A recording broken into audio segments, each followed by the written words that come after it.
Okay, we are live. Good evening, Lori. Actually, I should be saying a good morning because it's 12 in the morning in California, and in Egypt now it's 9 p.m. It's a great pleasure to have you in this webinar. First of all, let me introduce myself. My name is Dr. Noury Adel. I'm originally a dentist. I had my master's degree in oral and maxillofacial surgery, and now I'm working as an assistant lecturer in the Department of Oral Maxillofacial Surgery at Misr University for Science and Technology. Today, my guest is gorgeous Lori Robertson. Lori Robertson, she is a qualified family nurse. She has a master's degree in the science of neurosurgery. Actually, she is also an international aesthetic speaker, and she is a multi-award winner. She had the 2012 and 2015 Aesthetic Nurse of the Year. Actually, what grabbed my attention about Lori, that she is very talented. She is very precise about her work, and it's very rare to see a qualified nurse who can actually do aesthetic work in a manner that can be competitive and very competitive to dermatologists and plastic surgeons. She is very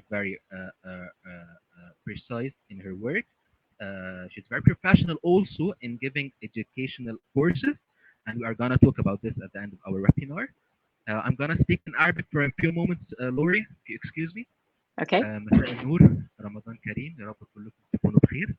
أنا دكتور نوري عادل، أخصائي جراحة الفم والوجه والفكين، ومدرس مساعد في جامعة مصر للعلوم والتكنولوجيا. النهارده معانا لوري روبرتسون. لوري روبرتسون يا جماعة هي خريجة كلية التمريض ومعها ماجستير في علوم التمريض. من الناس اللي نجحوا يعملوا اسم كبير ليهم في الاستاتيك في شغل التجميل في كاليفورنيا وبره في يوروب يعني عامة. والحقيقة إن هي حضرت ايفنتس كتير وطلعت سبيكرز في أماكن كتير جدا. إحنا مش بنشوف ده في مصر حتى مش كل الدكاترة مؤهلين للموضوع ده. فيا رب النهارده إن أنتوا تستفيدوا منها. أنا شخصيا اتعلمت منها والله حاجات كتير. ورب ما نطولش عليكم. Lori, we are gonna speak in English right now again. Okay. Shall we proceed? Oh, I think was a little bit weird. Okay, we shall start right now with our questions. First of all, tell me and tell our audience, what is the difference between Botox and dermal fillers? Botox and dermal fillers are done for two different reasons. So botulinum toxin type A, which one of the brands is Botox, is there to relax muscles that make wrinkles. So if you have a wrinkle caused by a muscle contraction, it's going to be a wrinkle relaxer, like the botulinum toxin type A family of medications. They come in different brands. Dermal fillers refill lost volume. So if you have lost volume, you need to fill it. If you have a wrinkle from a muscle contraction, you need to relax the muscle making the wrinkle. So that's how I kind of tell people about which one to pick for what area.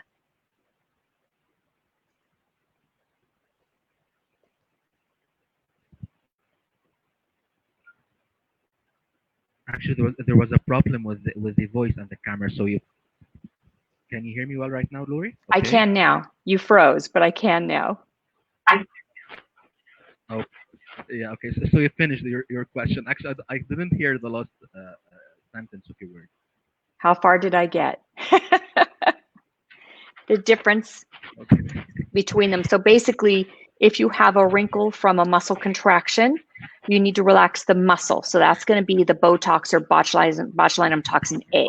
If you have a problem with volume and you need to revolumize it, then pick a dermal filler to refill it. So if it's a wrinkle from a muscle contraction, relax the muscle. If it's a volume issue, revolumize it. Exactly. Okay. And let me take this a little bit more into an advanced matter. There is always this concept of myomodulation. You can use the filler to myomodulate, but in sort of a mechanical way rather than a chemical alteration. I have seen a lot of people who are injecting fillers to treat gummy smiles in the same manner as Botox. So nowadays we can say that the concept of static wrinkles and dynamic wrinkles doesn't go on through a wide range. Fillers can sometimes be used in areas where there's a static, where there's a dynamic movement as well? Well, it can if you're thinking about like LSAN, an overactive LSAN, because if you put a little bit of filler here, it's going to inhibit the movement. So it's going to block that a little bit. I don't know if I agree with the whole myomodulation theory. Dr. Harris does that in Europe, and I think he's amazing. But I'm not sure how a little tiny drop can modulate an entire muscle movement. I can see how it creates a little leverage, and you get it under a ligament and it changes movement a little, but I don't know if I totally agree with all of that yet. I'm still thinking about it. Actually, I agree with your point of view. I guess it's more of a theoretical point of view rather than something that should be can be applicable in your clinical practice. Am I right? Well, it seems to work for him. It seems to work for him, and he's written some papers on it. But it's a very small amount to like lift in certain little areas. But you have to remember, dermal fillers are soft. They're like soft, squishy. So it's not like putting a rock in there. It's very soft. So you can't get a lot of lift per se with some products because they'll kind of flatten out. So, I don't know if we have to know what happens with these products when we put them in. Okay, I see. Okay, so speaking about Botox, and here we go on for the second question. By the way, people, I may have not said this, but from the title of our webinar, 30 questions with the injection expert, Noury Robertson, in those 30 questions, we'll be covering up the whole topic about Botox and filler. But if anyone do have any question about anything, you can simply write it down, and I'm going to forward it to Noury, and she is kindly going to answer it. So the second question, what is Botox? You said that it works on inhibiting the muscle action. So what is Botox? Botox is a brand. The actual medication is called botulinum toxin type A, and it is a neurotoxin. So what it does is it inhibits the release of acetylcholine at the end of the nerve junction so that the muscle cannot be stimulated. So it really just blocks the muscle from getting the signal to be able to move. And it's always temporary. I can get into the molecular component of it as far as how we have a heavy chain and a light chain of botulinum toxin type A. It gets into the end of the dendrite. The two chains separate. The light chain will go down and cleave the SNAP25 nerve, the little protein chains. It'll cut those, and those are permanent. And the SNAP25 is what allows the acetylcholine to get down through the dendrite to the muscle. So when those are cut, think of it's kind of like cutting a pipeline. So the neurotransmitter can't get down to the muscle anymore. So the muscle just doesn't get the signal. And that's permanent. So after a few months, we regrow little SNAP25s inside of our dendrite. And then the acetylcholine or the neurotransmitter can transfer through again and start stimulating that muscle to be active again. So it's never permanent. It's always very safe to try. But that's generally how it works. The muscle just doesn't get the signal for a while. And the same concept goes on for postganglionic cholinergic parasympathetic and sympathetic nerve fibers, where we are gonna go to a sweat gland or salivary gland. Mm-hmm. So it's like it have a broad uses, and we are gonna go on with it.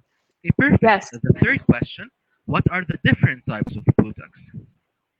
There are different, type of neurotoxins, but because in Egypt here, we actually say Botox to refer to neurotoxin, but actually neurotoxin is the scientific name. Botox, it's a brand name. So what are the different types of neurotoxin? Yeah, here in America, we have 4 FDA-approved forms of neuromodulators. We have Botox, Dysport, which is made by Galderma. Botox is made by Allergan. We have Xeomin, which is made by a company, MERS. And then we have Jeuveau, which is made by a company called Evolus. So we only have 4 that are allowed legally in the United States. They are all neuromodulators. All botulinum toxin type A neuromodulators are the exact same molecule. They are the exact same 150 kilodalton molecule of botulinum toxin type A. It doesn't matter what brand it is. What matters is how much toxin is getting in there per dose. Exactly. Actually, we're gonna answer the question number 8. So I'm very thankful that you didn't go on with your talk.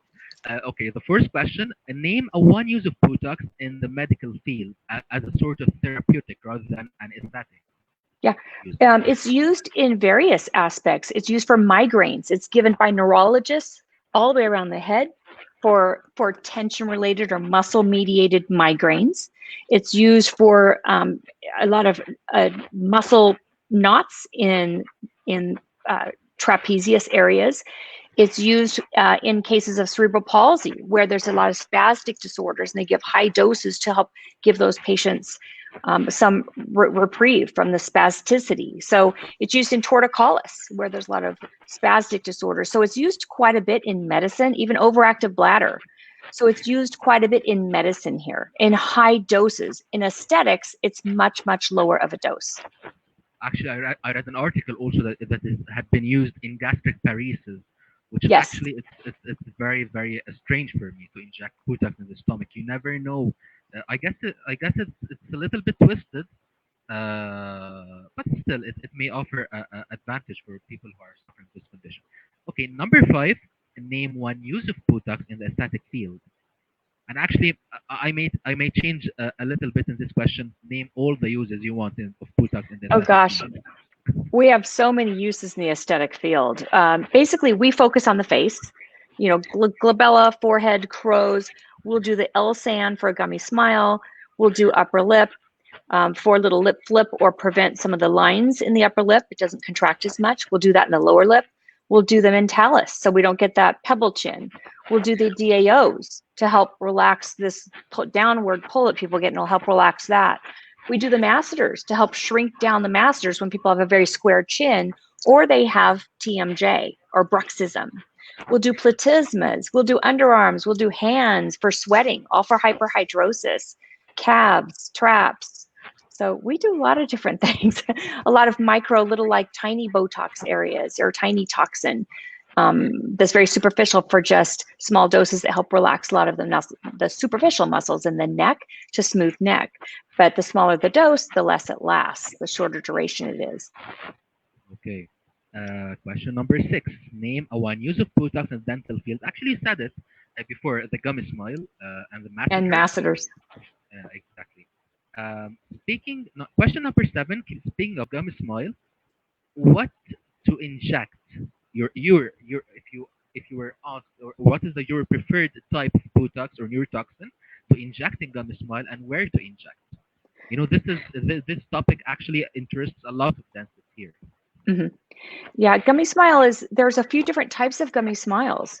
I mean, you've got you've got one that lifts up high, and then you've got another Gummy Smile that might lift out far. So you've got it like an anterior and a posterior Gummy Smile. So it depends. Some of those, you have to look at what muscle is being overactive. So the important thing with toxins is you have to know your muscles.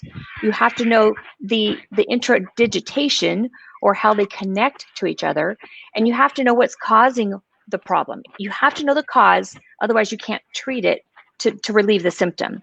So if that Gummy Smile is a high pull up here, when they smile and it's pulling up here, then that's going to be an overactive L-SAN. And you're going to give, Dysport is my favorite. It's got more toxin per dose and it lasts the longest. So for 10 years, it's been my favorite. You have Dysport in Egypt? Yeah, we have this sport in Egypt. Actually, we were talking about those stuff a little bit earlier, a couple of days ago, and we were talking about that there are a different brands in Egypt here than in California. I told you that we do have an injectable Botox that comes a vial that is already reconstituted. You told me that you Yeah. don't use those brands. Actually, you have the vial which you do the reconstitution for it. The vial Yeah, with the powder. Yeah. we don't have that yet, but there's a company working on that. So we might be having pre-mixed available to us in the next year or two. Yeah, exactly. By the way, Xeomin, Merck company, which give you supply Xeomin, is gonna give us also the Pocket Tour. It is the same. It is a vial, but it's an injectable form of Botox. It comes already reconstituted. Good. Okay, so let me go on with my question. If you got to choose one type of the following neurotoxins which will it be? It is Botox, Dysport, and Xeomin, and why? Actually, you are a huge fan of Dysport. This is what I Yeah, have noticed during I checking am. up your Instagram profile. And actually, you said a little bit earlier that it all differs not about the kilodalton or the molecular weight. It is the amount of active toxin per kilodalton. So tell us more. Dysport is your favorite type, obviously, but It, why it it is your favorite one? Yeah, I used to use Botox years ago. And when Dysport was FDA approved in the United States 10 years ago, I tried it and I noticed it kicked in faster and lasted longer, but I didn't know why. So I started using it on my patients and they kept asking for it. So my practice is patient driven. If they like it, I'll do it for them. I give them the option. Do you want Botox or do you want Dysport? And I ask them, please try each one. And you pick the one you like the best, but try each one. Because of that, my practice is probably 99.9% Dysport because the patients come back and go, I like that better. It kicked in faster. It lasted longer. I never knew why until last year. Last year, a research paper came out in Toxins, December 2018, 2 years ago. And it talked about what they did was they looked at the active toxin per FDA approved dose here in the United States. So in the United States, the FDA approved dose of Xeomin and Botox it's 20 units in the glabella, and the dose for Dysport is 50. So don't look at units. Don't look at units because units are not the same worldwide. So they took the FDA approved doses and they looked at how much active toxin is in each dose.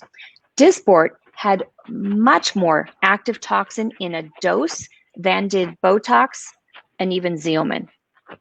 So when you look at neuromodulators, dose equals duration, period. So if you give more toxin, you're going to get a longer duration. And that made me understand why I have seen the difference for so many years. So now I can at least explain maybe why I'm seeing what I'm seeing because it's got more active medication in each dose. Yeah, actually, and the amount of active toxin, if I do remember well, in Dysport it's 0.27. In 0.27. yeah, in Botox it's zero point 0.8. In Xeomin 0.18, I guess, or the opposite. Botox is 0.18. Xeomin is Exactly. 0.7 or 0.8. Yeah, something like Exactly. that. And Yeah. Givo is the 0.15, I guess. It's 0.1. It's only a little bit below Botox. Very similar to Yeah. Botox, like 0.17. Yeah, very So similar. So actually, Jeuveau is very similar to Botox. yeah. So actually, the new toxin, the new tox Givo, regardless that it's taken a lot of advertising, still the sport hits the market, and the sport is still number one. Yeah, I think everybody comes in and asks for Botox. I don't know about you. It's like It's Kleenex. the same. It's still Botox and Juvederm. Yeah. Yeah, everybody asks for that, but they just don't know that there's other neuromodulators available. So we just have to tell them, okay, I carry these two. Try them. Let me know what you like the best, and leave it up What to is the your patient. Exactly. What is your own opinion about some people who claim that this sport have a higher diffusion rate? You may get brow ptosis in the forehead because you know that a lot of patients say so, and a lot of doctors say so. Yeah, it doesn't, and it's been And tell me proven. more. I'm sorry to interrupt you. Tell me more about the ratio of 1 to 3 when we are taking the doses of the Botox, comparing the doses of Botox to this sport. The ratio Okay. 1 to 3, because there is always this quarrel about this issue regarding this sport. Yeah, and understandable. And one thing I want to say is that in neuromodulators, the units around the world are not standardized, like insulin. So insulin is standardized worldwide. Botulinum toxin type A units are not standardized. So, 10 units in Egypt might be equivalent in efficacy to 1 unit in the United States. But what we have to do is look at the toxin in each dose. So that's important in and of itself. I think that, like, it's hard to say. Clarify your question a little bit more for me. Clarify that. Okay, let me be more specific about the diffusion rate. Yeah. Does Okay. this sport, when you inject this sport in the forehead, does it really diffuse a lot and may cause No, may have a high incidence of brow ptosis rather than using Botox or Xeomin in the same area? Or it not at depends all. on how much of volume of saline you use it in the constitution. Why would people are claiming this issue about Dysport? Why it's always accused of causing Yeah. brow necrosis and I has a high think diffusion? I think initially when Dysport was coming to market 10 years ago, when Dysport was coming to the market 10 years ago, that I think that there was some little news things that were spread around that were not validated. The fact that it diffuses or spreads more rapidly. Now that hit the market and that scared a lot of people away from Dysport. But we've done studies, and spread and diffusion are different. Spread has to do with the needle gauge, how fast you're pushing it in there, and how, the muscle integrity itself. So that has to do with spread. Diffusion has to do with concentrations. It has to do with volume and concentrations. So if you think about it, why would Dysport act any differently when it's put into normal saline? It is all of the proteins fall off of the toxin molecule within 1 minute of mixing it. So within 1 minute, all of the toxins are exactly the same. Exactly. You've got neurotoxin floating around with water in 1 minute. So they're all the same.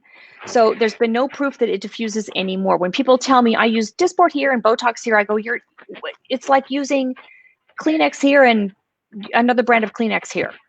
They don't understand that they're the exact same molecule. So it shouldn't act any differently. The only thing you might notice is you were asking me about dosage. And 1 to 3, 1 to 2.5, 1 to 3 is kind of where we've seen the efficacy as far as longevity. So when we did the clinical trials, you've got 20 units of Botox that lasts around 3 months, and you've got 50 units of Dysport, which lasts, honestly, 4 to 5 months. So you don't have to put 50 units. You can put less if you want it to last the same as Botox. So in the clinical trials, it lasted longer. So it doesn't mean you have to put as much. Here's how I explain this. You guys have metric in Egypt, right? We use standard measure. So 2.5 centimeters is the same as 1 inch. But they're both the same distance, right? 1 inch and 2.5 centimeters. This has a different number on it, but is it longer? No. So if you do 2.5 to 1 and kind of think of your 2.5 units of Dysport, which is an arbitrary number, to 1 unit of Botox, roughly, then you're going to have the same, or you'll actually have a longer effect than you would with the Botox. But that's just, if you think about it, it's not more units you're giving, it's just a different number on the unit. Exactly. And also, we shouldn't be always blaming the material. Sometimes it's due to the clinician. 99% of the time, it's the injector. They gave it too low, too close to the brow, and it dropped the brow. And it's not the product. That's why we should always respect the anatomy. Exactly. Absolutely. That's the biggest thing. You have to know the cause before you can treat it.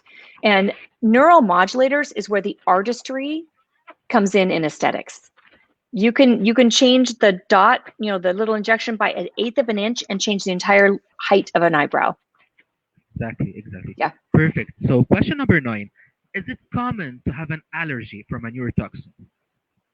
I've never seen it. Okay. I've never seen an allergy.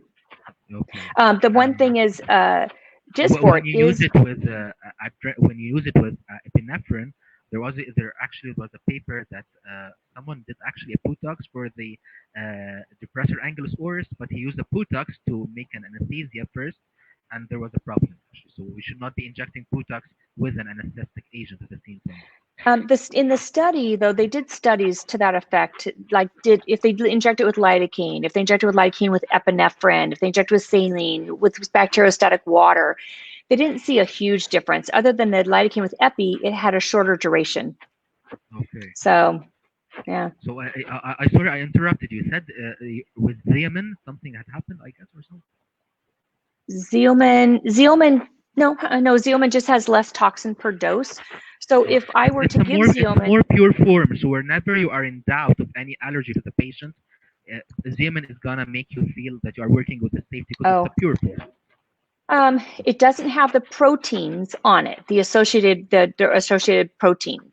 So Botox, if you think of neuromodulators, all of the neuromodulators are 150 kilogram, like a kilodalton. Let me get this. Okay, so I'm going to grab this. Say this is a neuromodulator. This is a botulinum toxin type A molecule. Okay, so Xeomin, it's naked. There's nothing around it. It's just the toxin molecule. Dysport has a thin little sheet around it. It's 500 kilodaltons. Okay, this is 150 kilodaltons. Dysport, 500. Now, Botox and Jeuveau have a big, thick covering around it. That's a 900 kilodalton molecule. But okay, so those are protein carriers. Okay, to make it stable when it's not. Once you do a reconstitution, all those accessory proteins, it all falls off. All we're left with our water, with our saline, is just the toxin with everything floating around in it. Now, some people say that the proteins, people build up immunities, and it causes a neutralizing antibody, which neutralizes the actual neuromodulator. So people have neutralizing antibodies to Botox. Sometimes it doesn't work because people have gotten it so frequently that they build up antibodies to it. And they're thinking, theoretically, it may be associated with those proteins that are on it. So that's why they say, if somebody's not responsive to Botox, try a different brand.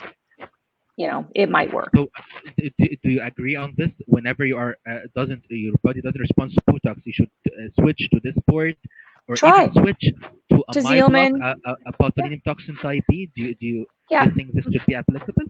Yeah, MyoBlock doesn't last very long, and that's a different type of neuromodulator, but it doesn't last very long, so it's not used in aesthetics very much. Okay. Yeah. Okay. Actually, we finished the Botox part. If anyone will have a question, please write it down. Now we're going to move to the second section of our questions. What is filler? What is dermal fillers? And by the way, should we say dermal fillers or tissue fillers? Since now it differs actually on whether the plane you inject your filler. So dermal fillers is like a little bit twisted word. We should take it in a more broad manner, a tissue filler. Yeah, I think there's a couple different. I see dermal fillers, and then I see kind of like fillers that integrate in the tissue, that are just that really are like dermal expanders. So, you see some that lift and you see some that integrate nowadays. So that's why we're going to talk about rheology. That's why it's so important to know rheology, is that you need to know that your thicker fillers or the thicker products go deeper, and the thinner products can go more superficially. So they all kind of refill where in areas where we've lost volume or bone. So you have to know aging, you have to know anatomy. You're a dentist, maxillofacial changing, how the maxilla recedes and the chin recedes and the jaw recedes. So to replace that, you need to put firmer fillers to replace that and pull it back forward to give that person the look they had when they were younger. So I think we're refilling. They're dermal fillers, but then we have a whole nother class of biostimulants to help grow collagen.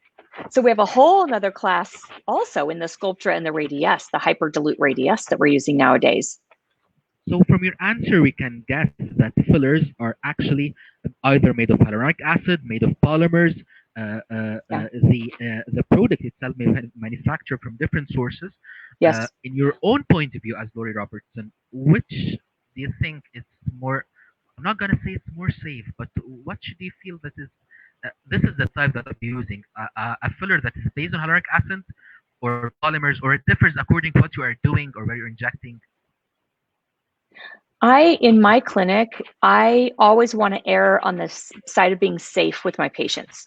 So I really prefer hyaluronic acid fillers. I want to put in something that I can dissolve. So I like I love the Galderma portfolio because I've got super soft all the way up to something firm. I can use anything I want in that portfolio. I have a tendency to shy away from some of the technology out there where it's cross-linked very tightly and you can't break it down, even though it's a hyaluronic acid filler. I do not like to use anything I can't break down like the PMMA, because I've seen patients, and I have patients that have been injected years ago with it. And it's really just a powdered plastic. It's polymethyl methacrylate. I don't know if you have it there or not, but I've seen it where you can't take it out. It's plastic. It's plastic, just powdered. So people develop inflammatory reactions on and off, all through their lifetime. These big, fluffy, pink, nasty, angry nodules, and they will, if they get a viral infection or get sick, they'll inflame and get big, and then they'll go down, then they'll get big. And the only way to take out fillers like that is to cut them out. And I don't want to ever do that to any of my patients. I don't want them to have a problem years down the road because of something I put in. So I like things that, like I like hyaluronic acid. It'll go away over a few years, and I can dissolve it if there's ever an adverse event. Yeah. Actually, some of the clinicians who use polymers and such stuff, they do claim that it gives a better bony foundation, and you can build up the jawline with it. You can build up the cheeks. You can build up the chin. So, what is Which your own opinion about polymers? Are you talking about it? Let's calcium? talk like about elancey, like polycaprolactone. Oh, okay. We don't have a Okay. Lancet here. We Okay. don't have polycaprolone. We don't have it here. What about Sculptra, like polylactic acid? Yeah, we have Sculptra, and we use hyperdilute radius. I So saw you injecting hyperdiluted radius in the neck, I guess. yeah, Yeah. yeah, So, we like it a lot. do you think that those stuff should be used wisely in certain cases, but it's not should be the standard where everyone is gonna use those materials? I don't inject radius with a needle personally because you can't dissolve it. It's a calcium hydroxylapatite, and it's in a methyl cellulose base. So you can't dissolve it. So if I put it into a jar or tin and I occlude a vessel, I can't. There's nothing I could do. You're gonna get necroses. So that's why I prefer hyaluronic acid in the areas. But I do use hyperdilute radius, and the reason is because it's with a 22 gauge 2 3/4 inch cannula, and it's subdermal. It's just frosting under the skin. I'm not going to hit any arteries there, so I don't have to worry about occlusion with a big cannula and subdermal. All I'm doing is stimulating type 1, a little bit of type 3, and some elastin in the skin. So I'm fine using that. Okay. Actually, we are going out of my questions, but it's just the speaking takes me with you. So we talked about filler. Question number 11, we talked about the different types of filler, and your perfect type. You said before it's Restylane. Yeah, that's what I use most of is a Galderma family. I do because there's so many things to choose from. Yeah, exactly. So, what type of fillers do you have in California? You have Juvederm, you have Restylane, do you have Politero? We have Bellatero, we have PMMA, and we have Sculptra. We also have Versa, that's made by Prolinium. That is FDA approved, and right now they're trying to get Teosil approved. Yeah, they have Belafil. Belafil, yeah, which is the PMMA. That's the polymethyl methacrylate. Yeah, it's used mainly for acne scars and similar. Okay, so we guess that Restylane is your number one product fillers. Yeah. So question number 12. Name one use of filler in the aesthetic field? But again, you can mention whatever you want. Wherever somebody's lost volume or bone. So we have to look at, like I said, we have to look at anatomy. And if they've lost mid-face, then we can replace mid-face volume. But you have to know what they've lost. Have they lost deep fat pads or superficial fat pads? Because if you replace too much superficially, when they smile, their cheeks are going to go up to here. So you don't want everything above the muscle. So you've got to remember that we replace it down below the muscle to actually help with a natural look with movement also. And actually, this takes us to the concept of 3D facial fillers by building up fillers in layers to imitate the normal layers of the skin. Yes. Okay. By the way, what is the most areas that we use such a concept, the 3D or the sandwich technique, as we call it? The most common areas I do? Yeah, the sandwich technique, where you put up fillers with different properties. Yeah, I do that. I'll do that in the under eye because I want to be as close to bone as I can be doing the under eye. But then if I have a thin filler, I can come out with my cannula and just go subdermal and just almost like a paintbrush, just put a tiny bit subdermally. That helps to smooth the skin rather than keep lifting it. So keep in mind, when we put fillers down deep, it's going to lift. Okay, you want a firmer filler. It's going to lift. It could be jaw, it could be chin, it could be here. When we put them deep, we want lifting. When we put them superficially, it's just frosting. It's just contouring. So you can put less superficially, more deeply, and it's going to replace that. The other place I put through a sandwich technique is in the mid-face. I'll go down deep to replace the deep fat pad loss, and then I'll come up and do a little bit of kind of frosting or contouring above that. Perfect. Actually, we're question number 13. One use of filler in the dental field. Actually, we talked about it a couple of minutes ago about injecting the filler in the dental papillae, and you said that it's fine as long as it doesn't cause any vascular occlusions or any Yeah. sort of stuff. Okay, question number 13.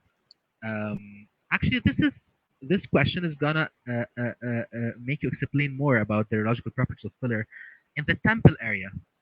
Which type of, I'm not gonna say which type of filler, which class of filler do you use? A filler with a high G prime, low G prime. Uh, uh, what is the property of the filler that you use in the temple area? Yeah, if I'm going deep on bone, I use a high G prime. I'll use like Okay. Wrestle and Lift. Yeah, because I want to go deep and lift. If I want to use a cannula and just go superficially, I'm going to use something very low, very soft, and something that integrates into the tissue because it shows a lot more and I don't need to use as much of it. So you can do a couple different layers in the temples. Temples are very complicated. You've got like 10 layers of tissue in there. So you've got a lot of vascularities. You've got some major arteries on the bone. You've got major arteries in the middle, in the SMAS area. So the middle fascia. So temples are another thing where you don't go there when you're a new injector. You make sure you have a lot of experience and you look at the anatomy first and you know where you want to be and you've got to know where your cannula is or your needle is at all times because you can cause blindness pretty easily with or palatine necrosis. So you have to be careful. Yeah. The nose. I don't inject the nose at all. I used to, but now that we know that it's one of the highest risks for blindness, I don't do that in my clinic anymore. Actually, you shared a perfect picture for a skin graft on the nose on your Instagram page, which had a filler injection in your nose. So it's very dangerous. It's not something that you should be doing like on routine. No, and you need to leave that to, and I know anatomy. I love anatomy, and I have never had a problem injecting a nose.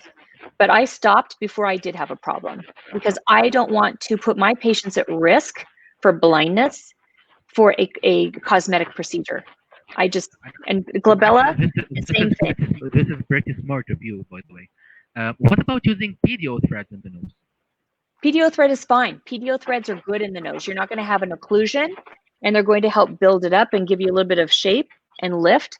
Pedio threads are a very safe alternative to injections. Okay. Yeah. The tear trough, as you said before, you actually answered the question. Okay. You're going to build it in two layers. You're going to put a high G prime at the periosteal level, and subderm, you're going to do something that is more tissue integrate. And honestly, what I generally use in my tear troughs all the time is plain classic Restylane, the old tried and true Restylane. And it's a higher G prime, but I'll put it down lower, and when I put it up superficially, I barely put any, and I can blend it it blends very easily, but you can also make lumps easy with it. So you have to be very careful. Tear troughs is another area that you leave to people who have had a lot of experience in injectables. You don't do it having done injectables for a year or two. You wait and learn other areas first. The cheeks, chin, and jawline obviously are gonna go and look for a high G prime filler because in those areas you wanna build up and get a contour for the bony foundation. Right. I always say try to replace like with like. So if you're trying to replace bone, if you're trying to replace bone, then pick a high G prime, something firmer to give you more lift. If you're trying to replace areas where you've just lost a little bit of softness, you can go more superficially with a softer G prime. So kind of try to think about what am I replacing and why do I need it? And what am I trying to do? Am I trying to bring this maxilla forward and bring the piriform fossa forward and lift up where the bone would have been? Then pick a higher G prime. The lips? The lips, my favorite for lips is either Restylane Refine or Restylane Kiss because they're so elastic and stretchy, and they will integrate in the tissue. The expression technology from Galderma, the Refine, Kiss, and Define that we have here in the United States, it literally integrates in the tissue. So any of those products are beautiful for lips. I like Refine and Kiss the best, but they're beautiful for lower face. They're beautiful for even the cheek line. And why I say that zygoma is you have to look at what your patient, you have to look at your patient to choose your filler. If you have a patient with a nice full face and they want cheekbones, pick something that's firm. So you can get underneath, they have a lot of fatty tissue, a lot of sub-Q. You can pick something to give them more lift and it won't show. They've got enough tissue to cover it. But if somebody is very skinny and a thin face, you don't want a high G prime because it'll look too like Maleficent, too stark. It'll look too pointed. So go down to a medium G prime to do on a thinner face. So I go down to define on a thinner face and it's beautiful. So you have to know how much you have to cover your filler. You know, if you have a big amount of tissue to cover, then pick a higher G prime. And actually should be very familiar with how you can do a facial analysis. It's not like you are going to inject whatever you wanted anywhere. Right. Actually, I do have a question about the lips. What is your own opinion about the off-label use of Restylane Define and Juvederm Voluma in lips? You know, the trend of Russian lips, and a lot of females want to have the 50-50 upper and lower lip. What is your own point of view about this off-label use for Restylane Define and Juvederm Voluma in the lips? Yeah, well, it's been used a long time off-label. You know, people use it off-label. You just have to look at the rheological properties. Voluma is a Vicross technology. If you have, it also doesn't work well in muscle. So any of the Vicross products can kind of have an inflammatory reaction or become firmer in an area of friction. So we have to be careful of where we put that. So Voluma in the lips, not only is it a little bit firmer and more cohesive, and Define is more stretchy, but they both would work beautiful in lips, and some people have no problem whatsoever, and some people have an issue with the Vicross. But the Russian lip is interesting. You know, the 50-50 is a certain ethnicity. Certain ethnicities have a 50-50 lip. And I get patients that come in all the time that want more in their upper lip, and I tell them, no, you know, it doesn't work with your white face. You know, 50-50 is not the balance. If you want fake looking lips, then go 50-50. So usually it's 1 to 1.6 is the ratio. You want the bottom lip to be a little bit bigger than the top lip to give it a natural look, but not everybody is going for a natural look, and that's going to be up to the patient. So actually, this is not like the standard treatment that everyone should do. It depends on your own point of view as a clinician and the patient desire and whether this is suitable or not. Because sometimes patients come and ask for a 50-50 lip and it doesn't suit her face. Okay. Yeah. Question number 20. Tell us more. And actually, this question, guys, I have to tell you that if we didn't take advantage of the presence of Lori with us, this webinar is gonna be like something catastrophic. Tell us more about the rheological properties of fillers, and what do we actually need to know about its properties, or in other words, what to look at when using those products. You are the princess of rheological properties. You explained this part very, very well. So please, you are alone in the stage. You can answer this question as long as you want. Well, rheology is everything. Besides knowing anatomy, which is number one, you don't stick a needle in someone unless you know anatomy. But you also need to know why you're choosing what you're choosing. So you have to know rheology. So rheology consists of the particle size, or is it a gel? How is it cross-linked? Is it cross-linked highly, so it's tight? Or is it cross-linked loosely, so it's just barely hanging together? How much hyaluronic acid is in the product? If it has more than 20 milligrams of hyaluronic acid, it generally is going to hydrate after you put it in. So it's going to fluff later, which is like the Juvederm Ultra and Ultra Plus. They fluff more later. So sometimes you need to undercorrect for those. If it's 20 milligrams or less, it's going to stay pretty neutral and it won't get bigger when you put it in. Some products, do you have Versa in Egypt? No. Selenium, Versa? Some products are prehydrated. We have one here in the United States that's prehydrated. So it's a high concentration of hyaluronic acid, but it's already put into a water bath and it's already soaked up its volume. So it's already hydrated. So those things, the cross-linking, the particle size or the gel, how its nature, the amount of hyaluronic acid it has in it, and you got to look at the G prime. So all of those things you have to take into account when you're choosing a filler. You have to go, okay, in the lips, what do I want? I want something that moves. I want something that's soft. I don't want it to be lumpy. I want to put it very superficial. So the more superficial I go, the thinner, softer product I have to go. So you kind of go down, you're on your rheological scale to something soft and stretchy. Which then you can kind of choose your product that you want to put into a certain lips or a certain area that you want to put it. But rheology is very, very important. So I'm very sorry to interrupt you. Does the hydrophilic nature of the filler depend more on the concentration of the hyaluronic acid or on what? Hyaluronic acid. Hyaluronic acid is a water magnet. Think of hyaluronic acid as something that it absorbs over 1,000 times its weight in water. So the more hyaluronic acid you have in a product, the more it's going to absorb water later. So think of 20 as being your neutral point. 20 or below. You don't want to do this in the teardrop, for example. You don't want a filler with a high hydrophilic nature in the teardrop. That is a perfect point. Exactly. You don't. And you're making a good point, because if you put Juvederm Ultra Plus in a tear trough, which people did years ago, it fluffed up and got really big, and they couldn't figure out why. Puffy bags. Yeah, exactly. Yes. Exactly. Yes. Another question: does it always a product with a high G prime? Is it necessarily to have a more cross linkage? No. Cross-linking, like Restylane Lift, is cross-linked at 1%, but it is a larger particle. So it's almost like, I always say, Lift, Restylane, and Silk. You guys have Silk? Do you have Silk? Restylane Silk? Skin Booster? Yeah, I have skin boosters, yeah. Okay, so it's called Silk in the United States. So you have Lift, you have Classic Restylane, and you have Skin Booster, okay? Those are all the same product. I don't know if you knew that. They're all the same product. It's just that the Lift is a bigger particle. I always tell people it's like a boulder. And then you break that boulder or put it through a smaller grate, kind of make it smaller, and that's Restylane. All of them have the same cross linkage, but at different particle size.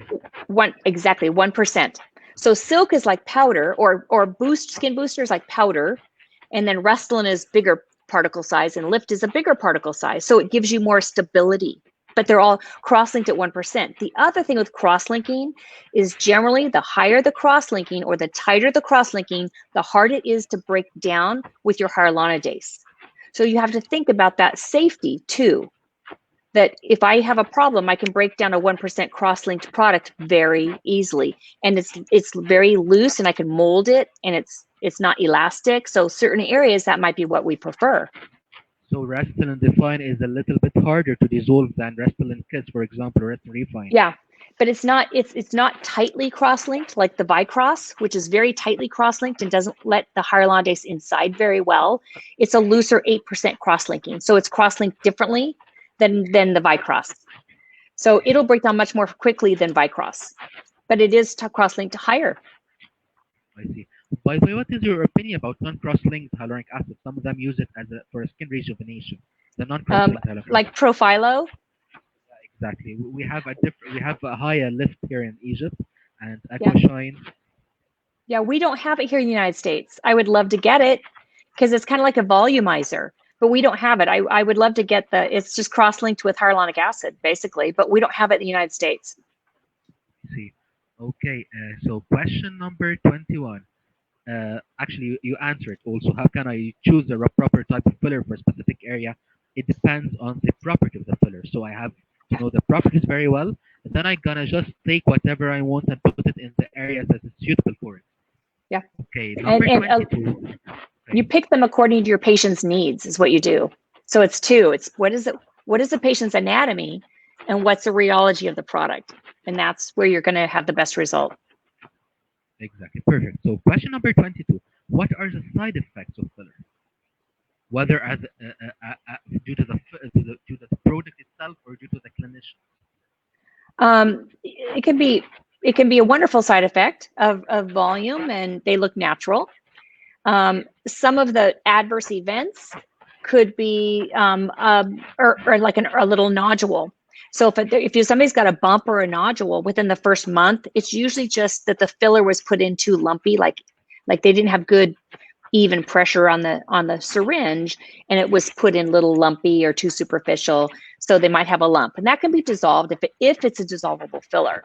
Some of the problems after a month can be like late onset nodules or inflammatory reactions. And those things can happen later on with a little higher incidence with certain products than others. Okay, question number 23. If things go wrong with filler, how can you reverse it? Yeah, and that's why I use hyaluronic acid fillers, because I want to be able to dissolve whatever. If I get into an artery and I block an artery, I want to be able to take my hyaluronidase and just flood that area and break it down as soon as I can, so the patient doesn't have any adverse event. It doesn't have any sequelae from it. So if we do get an artery blocked off with a hyaluronic acid filler or any filler, we have about 2 days. If we can get that patient in within 2 days and dissolve it and get that circulation back, they're not going to get necroses in general. So the face is very resistant to ischemia. It's so vascular. So if we can get them back in, we can dissolve that. If it's a dissolvable filler, if it's like Bellafill, Radiesse, some of the ones that aren't dissolvable readily, then there's not much you can do. You know, I would do everything I could. I would put heat and I would massage and I would do hyaluronidase anyway, but there's not much you can do. There's truly nothing that breaks those down. So that's why I like hyaluronic acid fillers that I can break down quickly in case there's a problem. Well, speaking about hyaluronidase, you actually use Hylenex, I guess, or Hylase. It's a Hylenex DNA technology. Other products are actually from animal origins. You don't want to use it. You are probably going to use the recombined DNA technology, Hylenex. Yes. We use a larger volume dilution when we are going to do something precise, and the opposite when you are doing a vascular occlusion. You need a concentrated dose. Am I right? Or what is your own protocol in its usage? Well, there's a couple protocols that I really kind of go by. One is Claudio De Lorenzi's protocol. Have you read his? With a high dose pulse hyaluronidase protocol. And I like his protocol. Basically, we're not doing nitroglycerin anymore. We're basically heat, massage, and you're flooding the area, every layer, with hyaluronidase. And generally what he's stating is, if it's a small area that's blanching, even just like a nose area, you're going to put 600 units of hyaluronidase in there. And he says every hour. If it's a little bit larger area, like an upper lip and nose, it's going to be 1,000 units of hyaluronidase an hour. And if it's even larger, like kind of the side, you know, like it can kind of travel, it's going to be 1,500 units an hour of hyaluronidase. Now, here in California, at one of the research institutes, they've really seen that hyaluronidase breaks down much more quickly than we expected. So they're recommending injecting every 15 minutes until you get brisk capillary refill. So you have to think about how much hyaluronidase do you have in your clinic right now, that if you had a big occlusion and you would have to give 1,000 to 1,500 units every 15 minutes, how early would you run out of it? So I carry a lot. You should have a lot of it in your own clinic. Yes, you should have a lot of hyaluronidase in your clinic. Yes. And speaking of which, actually, it also hyaluronidase actually works also on the native hyaluronic acid. So yes. If you are gonna do a filler for, let's imagine, for example, you dissolved a filler in the lip, and this patient wanna have a new filler. So you're gonna be precise about how much next you inject, because if you inject too much, if you are gonna do the filler next, it's gonna last a long, right? You're right. It does destroy our body's own hyaluronic acid, but we rebuild it. So, and it doesn't take long for the half-life of the hyaluronidase to go away. So if I inject something to dissolve it, I make that patient wait 2 weeks, because I want the hyaluronidase to be gone. I want them to start building up their own hyaluronic acid to get their natural, whatever they are naturally back, and then I'll go do the filler. So I have them wait 2 weeks after I've done hyaluronidase. Exactly, perfect. So any question number 24, are there any contraindications for use of fillers? If I were to do a biostimulant like the Sculptra or the Hyperloop Radiesse that I'm counting on a foreign body response, I would not use that on somebody who has an autoimmune disorder, because they already have a heightened immune response. So I always get a good patient history. Sometimes people will have reactions to the culture that some of these hyaluronic acid fillers are made out of, because hyaluronic acid is cultured out of a strep media. So if they have a reaction to it, they could have a kind of an allergic or a inflammatory Do you reaction to it. advise using the skin patch test or intradermal test, or this is something that's not applicable in our clinic? Just I've seen it once ever in the last Kind of 13 rare. years. It's rare to happen. Yeah. Okay, question number 25. If you were to inject in an area a Botox and a filler, which one you're gonna inject first and why?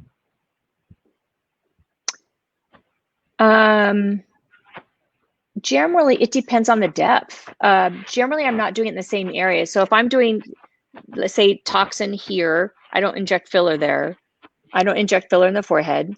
And the crow's feet, I don't inject filler. So these areas, if I'm doing filler in the cheek, nasolabial folds, chin, the only thing would be, I think probably if I'm doing chin or mental area, like the lower chin area, if I were to inject filler, I have a tendency to not want to inject toxins at the same time, because no matter what, the filler will absorb water. It might not get bigger, but it's still going to absorb.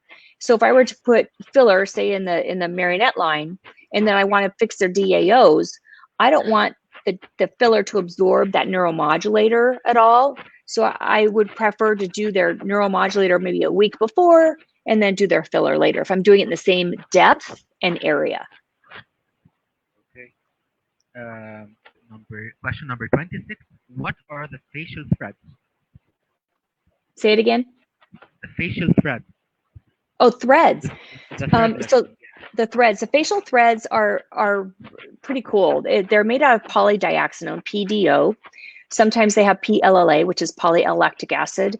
And there's different types. There's threads that go deeper, and there's threads that are superficial. In fact, we just did a webinar on this with my school. So we have it up on our website. But the deeper threads have little tiny barbs on them, little tiny barbs. So when we put it down sub-Q, it will actually catch the tissue, and it will kind of just help to lift it up and catch it and lift it up.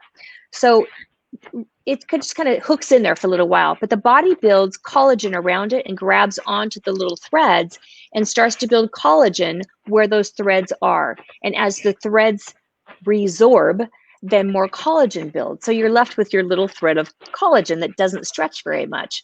So generally people, they love it. And generally people need it maybe once a year, you know, to kind of keep up with the aging process. It's not that the threads go away, but we keep losing volume and aging. But it helps to kind of do a little lift, a little small lift. If somebody's not ready for a facelift, it's beautiful. But threads are very provider dependent. So what I'm saying is it depends on how good the person is that's doing it and how they can read vectors and the heaviness of tissue and their choice of threads in certain areas as far as the result. So it's important that somebody's done it a lot and they're adept or very good at doing it, and you'll get a much better result. Great. Okay, question number 27. Do really PRP give an effect? Actually, there has been always this quarrel that PRP doesn't give any effect. PRP is just a myth, is a vampire facelift, those trends. Does it really differs according to the type of kit you are using, or what is the truth behind it? A lot of people did PRP and they say we didn't feel any difference. We did like 8 sessions, 6 sessions, we didn't feel anything. So does it really depend on the kit that you are using, or what is the thing that makes a PRP effective? And that's a good question. PRP is just platelet-rich plasma. So all we're doing is spinning down the blood, and we're getting rid of the platelet-poor plasma, and we're keeping the really rich plasma that's got lots of platelets in it. And there's tons of growth factors in that. So it does do something. I use it a lot for hair regrowth, and I will inject it in the scalp, and I see hair regrowing beautifully with PRP in the scalp. So it's wonderful because you're not going to hurt somebody. You're putting their own growth factors back into their tissue. So if you just put it on the skin, I don't think it'll do anything. If you do microneedling and you've got all these little holes, it's going to go in there and it's going to put growth factors into there. Is it a filler? No, it's not a filler. Do I think if you inject it into the eyes, it's going to do filling? It's not filling. It might strengthen the dermis. It might help. You've got growth factors that will help build collagen and strengthen the dermis. So it's going to be a very superficial effect. But I've seen beautiful results with PRP. Love it. Love it. So what I can conclude from what you said right now, it's effective if you are going to inject it as a scalp, but it's not going to give you what you expect if it's got injected in your face. It's not a filler. So it all has to do Exactly. with patient expectations. You need to tell the Okay. patient, this is going to help give you a healthy glow. It's going to help shrink pores. It's just going to make your skin thicker so that it won't wrinkle as easy when you smile, but it's not a filler. So you've got to pick the right patient and you have to educate them so their expectations are correct. And it can be used as an adjunctive treatment. You can combine, yeah, you can use it with fillers, with Botox. It's not gonna hurt. It's No. not gonna give a good side effect, but it's still it's like your natural stem cells. It's gonna not gonna Yes. do anything wrong for you. It's not gonna hurt you. Yeah, I always say it's like fertilizing your lawn. It's like putting fertilizer in the lawn and you just let it grow. Exactly. So question number 28 and 29 and 20, 30. You are gonna list three of, if you don't know and space, then don't get a near patient face with injectables. If you don't know what, and if you don't know what, and if you don't know what, don't get near a patient face with the injectables. Say it one more time. You're broken. I'm sorry. Okay, list three of, if you don't know what, then don't inject a patient face with any Botox or filler, or don't do any aesthetic work. If you don't know like anatomy, if you don't know like whatever. That's one. Three. That's Okay. my number one. If you don't know anatomy, we cheated in one. Okay. If you don't know anatomy, don't be poking needles in there, because you need to know. You can look at books and you can learn anatomy, but that's 2D. You have to know not only where the vessels are, but what depth they're at. So we need to know that this facial artery is about 5 millimeters below the nasolabial fold here. We need to know that this infralabial can be down in this mental crease and it can be 2 millimeters below the skin. We need to know the depth, not just where they're at. So know your anatomy inside out, number one. Number two, you shouldn't be injecting if you don't know the rheology of products. You need to know what you're using, how it's going to interact in the tissue, and you need to know what effect you're going to get from it. And then number three, as far as anatomy, you also need to know facial aging. How does the face age? At what year do they lose what fat pads? Where do they get bone resorption? How is it changing over the years? Because you have to know how you want to make them look like they used to look years ago. You don't want them to look fake. You want them to look like they had a good nap, like they got a good rest. So anatomy, facial aging, and rheology of products, I think, are the three most important things. Actually, we reached the end of our questions. It was a great pleasure to have you, Lori, in this webinar, but I can't end my webinar without asking you about the aesthetic immersion.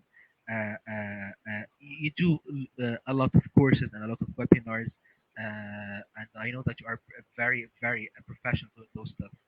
Could you tell us more if some of our audience would like to participate in those events of yours? How can they do? I've also knew that you have been a speaker in a lot of events with Galderma, so I want to know. Tell us more about those stuff.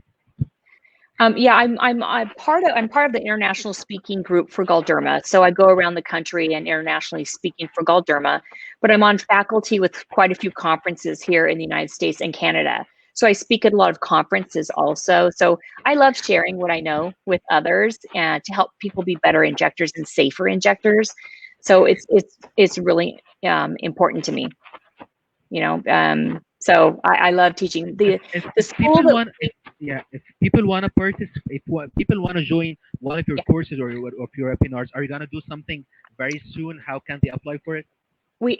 Our school is called the Aesthetic Immersion. So the website is www.theaestheticimmersion.com. So if you go onto that website, we have a lot of an Instagram page for it. Actually, Instagram I have it right here. at the Aesthetic Immersion. Yeah. So we have a lot of webinars that you can purchase. And we were talking about threads. We were talking about anatomy. We were just talking about lips. We have webinars that people can purchase to watch at home, and you have access to it for a long time. We also have bundles that are less expensive where you can get 8 webinars and it's less expensive.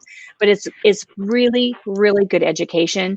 And then we have classes in California that we offer hands-on injectable experience too. So we just had a doctor come from Kuwait and come to our class. So we love to teach, and we want to make sure that people are taught the right way, and that we make sure anatomy is important and that people are safe, so that we all have a better outcome. And whatever profession we are, dentists, doing medical aesthetics, plastics, derm, whatever we are, we want to make sure our patients are safe and they have great outcomes. That's our ultimate goal. And by the way, I guess people who are outside your country can join the online webinars Yes. from their own home. Yes. So Yes. I'm gonna post the link for those for the Facebook page of Aesthetic Immersion as well as the Instagram page. Thank It was you. a great pleasure to have you, Noury Robertson, in this webinar. I hope you enjoyed it as much as I did, and I'm sure that Thank you. all our audience have learned a lot from you. And I hope when all this is over, you will be able to visit Egypt. You will totally love it. You'll love Someday. the place here. Thank you so much for your time. I'm gonna speak in Arabic for a few moments. يا رب تكونوا استفدتوا يا جماعه. هنزل الفيسبوك بيج بتاعتي على الكومنت على البوست، وفولو. هنزل برضه الفيسبوك بيج والانستجرام بيج لوري روبرتسون، وفي نفس الوقت برضه الاكاديميه البيوتيفيال كورسات، بحيث لو حد حابب يشترك معاهم في الويبinars اللي بيعملوها. يا رب تكونوا استفدتوا. تصبحوا على الف خير ورمضان كريم. Thank you, Noury, for your time, and it was a great pleasure to have you. Thank you so much. Thank you. Thank you, everybody. Bye bye. Bye bye. Bye-bye.